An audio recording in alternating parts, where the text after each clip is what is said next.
Hey, perfect spirit. Are you ready to create that miracle, that transformation in your life right here, right now?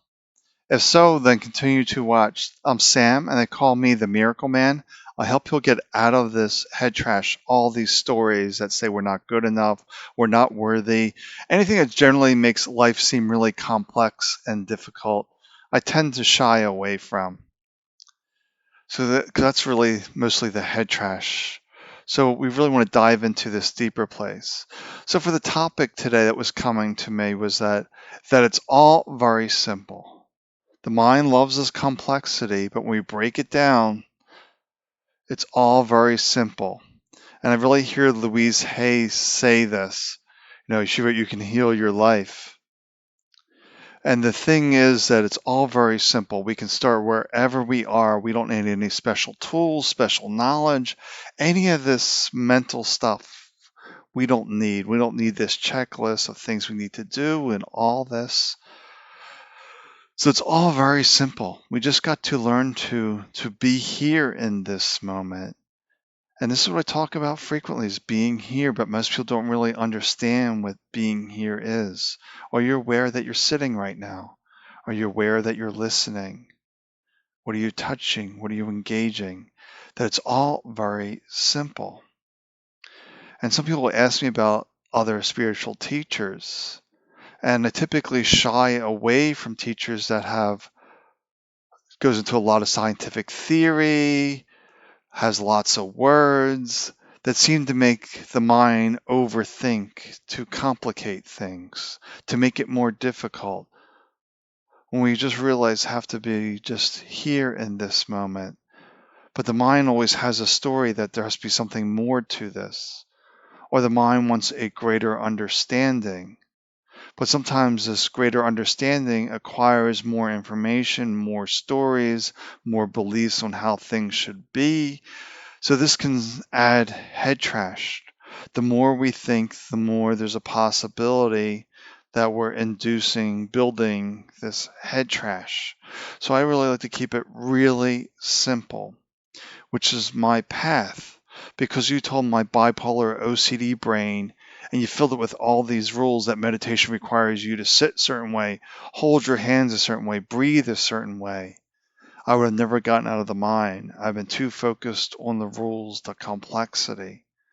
But we just have to remember what Louise Hay said. That's all very simple. We can start wherever we are. And the continuation of that is Louise Hay would say, it's all very simple. We can start wherever you are, just like cleaning the house. So it's just about starting wherever you are means when you're waiting in line someplace, waiting for the train, starting the car, just being aware what is happening in this moment. What are your hands gripping? What are you sitting on, hard, soft? It's like a continuous mindfulness practice to realize the mind can be either lost in the thoughts, the stories, the beliefs, or it can just be here. And this is my teaching is probably too simple for most people. They think it has to be more difficult, more complex. There has to be something more to this. No, we have to realize that spirit is always awake. It's simply the mind that has forgotten because it gets lost in the weeds, thinking the answer's out there someplace. The answer must be out there. I possibly couldn't know that, but to realize that you are connected to all that is. And if you're quiet enough, you can tap into the wisdom of all that is. There is nothing that is not known to you. But if you're quiet enough, you may be able to hear those whispers, to connect to those other streams of consciousness that are here right now in this moment, that's just continuous waves of consciousness. But it's ultimately that one consciousness, and we're all feeding into it. It's like this big lake, and all the rivers are feeding into it.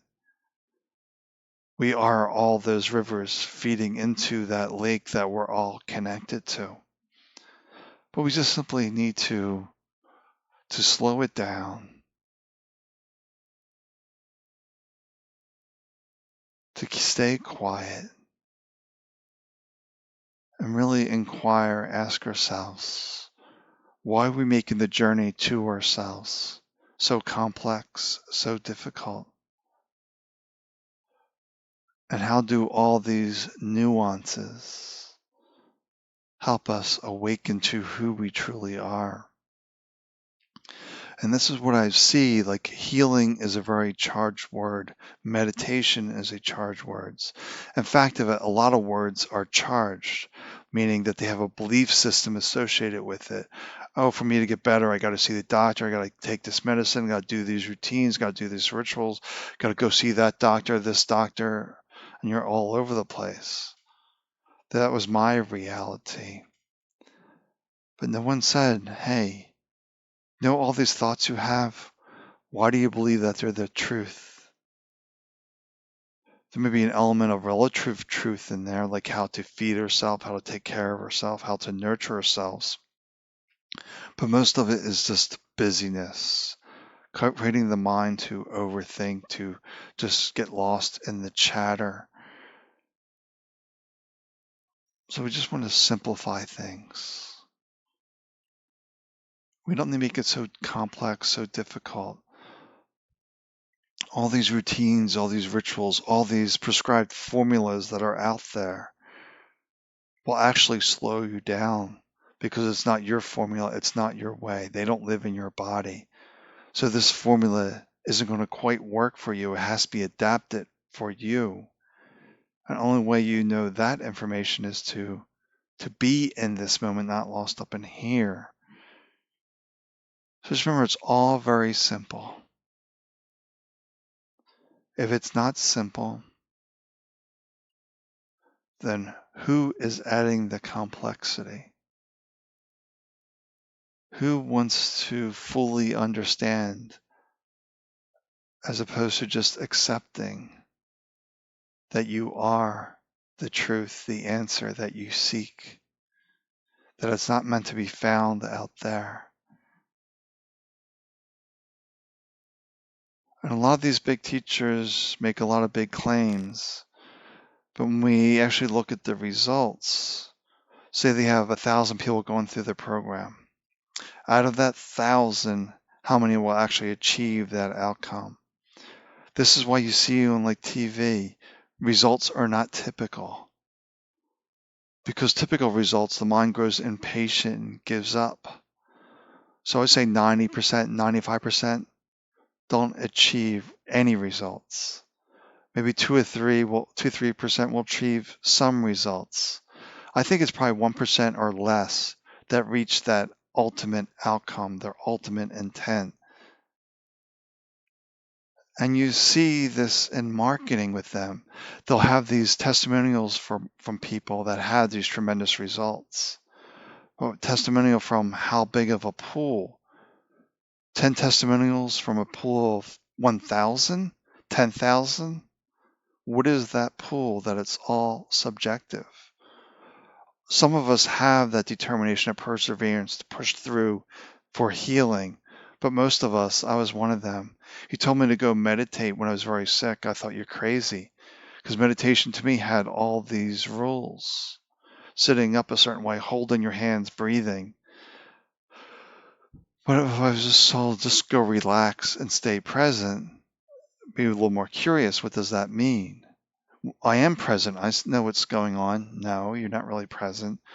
Maybe flashes here, but you're mostly up in here daydreaming, like walking someplace and not know how you got to a final destination, driving, not know how you got to a final destination. If you're not aware how you got to a final destination, you aren't really aware. Like if you're going to the kitchen and getting a glass of water, are you aware of the steps to get there? Are you aware of the faucet, the handle, the temperature of the faucet, the sound of the water? Are you really engaging in your sensations? Are you lost up in here? But we want to let go of any of this judgment to criticism and just see, I can make this simpler. I can tone it down and look for that simplest way to my truth. That you can have the direct path, or you can just be wandering around the forest, the weeds for years, decades, whatever it may be. But it's all fine, whatever it is for you. But I typically, some of the people that come to me aren't the very sick. It's people that want to deepen their spiritual practice. And I basically strip away their routines, their rituals, the things that have to be in order for them to awaken to themselves, that nothing has to be in order. Awakening can happen in a snap of a fingers, or it can take years, decades, never happen because the mental conditions weren't right. We just need to let all that go and just be here. All right, well, take good care of yourself. I'll talk to you tomorrow. Or actually, I won't talk to you tomorrow for YouTube. I'll have a video for Thursday for YouTube. TikTok tomorrow, but not YouTube. Things to do in this city. All right, well, take good care of yourself. Bye for now.